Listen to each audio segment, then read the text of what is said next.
자, 여러분. 오늘 우리는 인류 역사상 가장 소름 돋고 또 가장 갑작스럽게 터졌던 고대 미스터리 하나를 파헤쳐 볼 겁니다.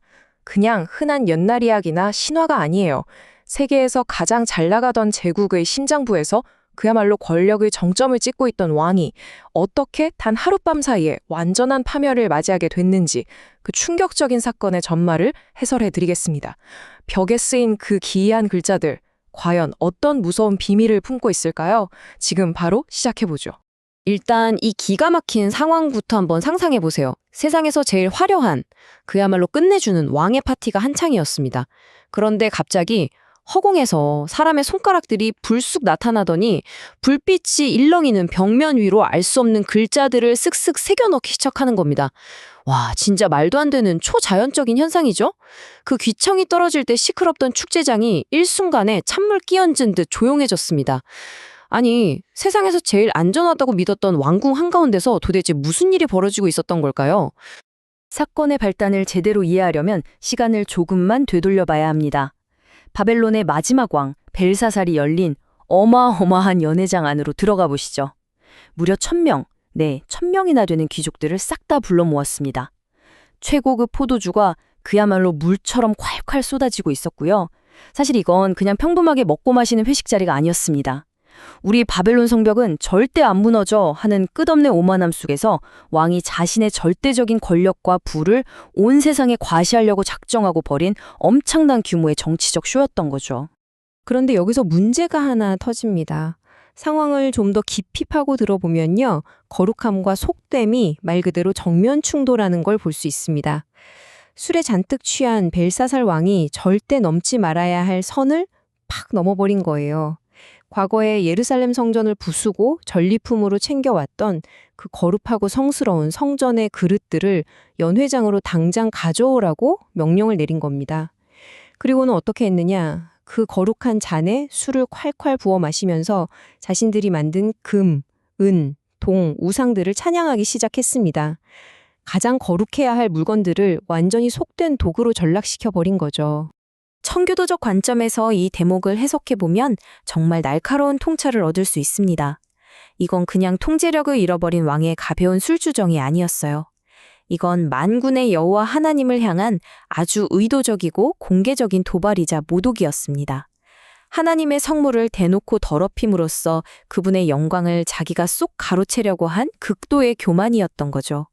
신이 인간의 연약함은 오래 참아줄지 몰라도 이렇게 대놓고 거룩함을 짓밟고 조롱할 때는 절대 가만히 계시지 않는다는 걸 뼈저리게 보여주는 치명적인 실수였습니다. 자, 그래서 왕과 귀족들이 벽에 적힌 글자를 보고 사색이 돼서 덜덜 떨고 있을 때 마침내 하나님의 예언자 다니엘이 이 암호를 풀기 위해 불려옵니다. 그 유명한 메네메네 테겔 우바르심이죠. 근데 여기서 정말 재미있는 사실 하나 알려드릴까요?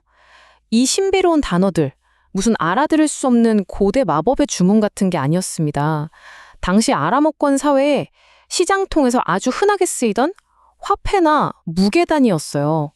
문법적으로는 수동태 분사 형태고요.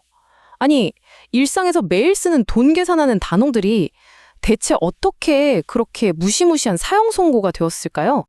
여기서부터가 진짜 하이라이트입니다. 다니엘이 이 평범에 빠진 일상적인 단위들을 어떻게 신성하고도 압도적인 심판의 동사로 기가 막히게 번역해내는지 한번 보시죠.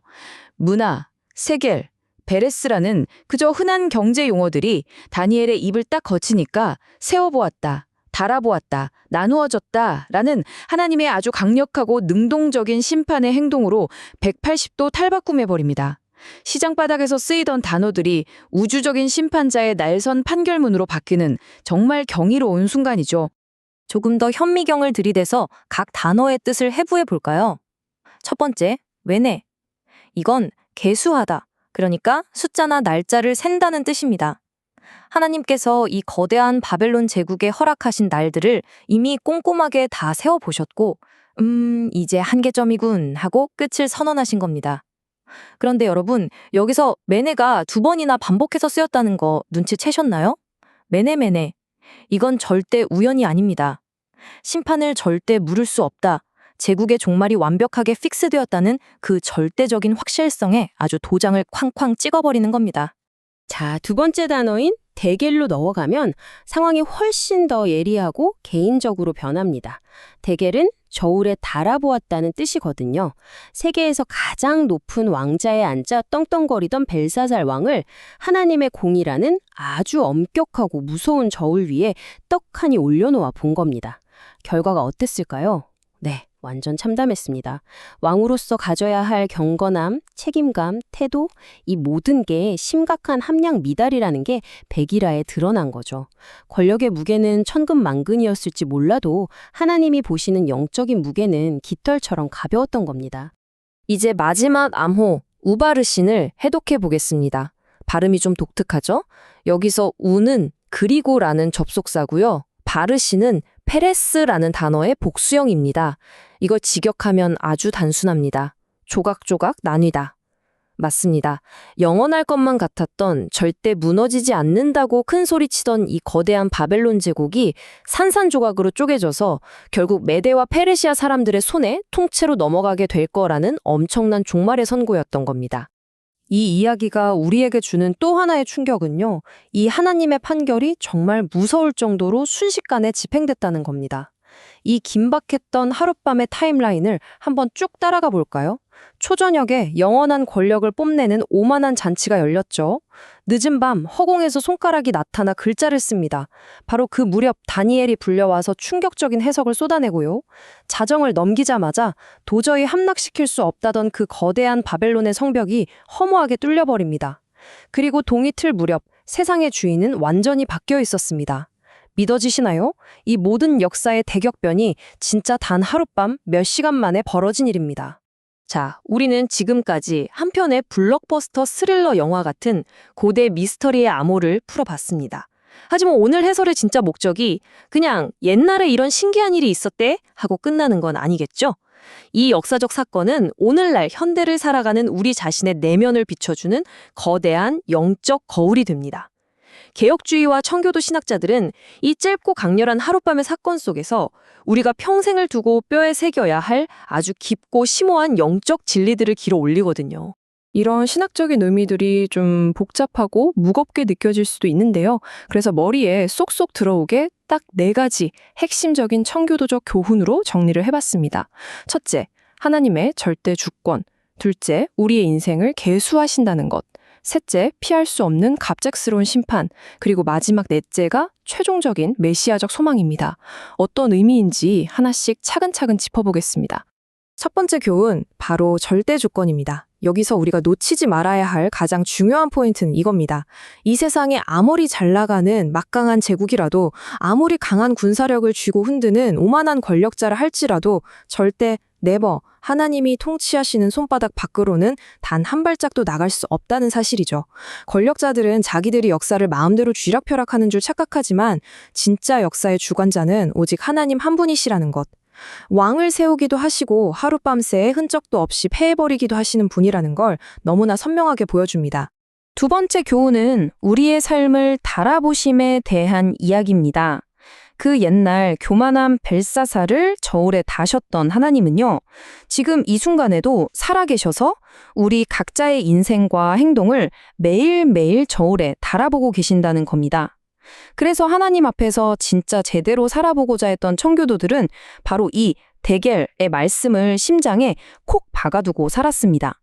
매일 밤 잠자리에 들기 전에 오늘 내 생각과 말과 행동이 하나님 보시기에 합격점을 받을 만한 무게였나 하고 뼈를 깎는 자기 성찰을 실천했던 거죠.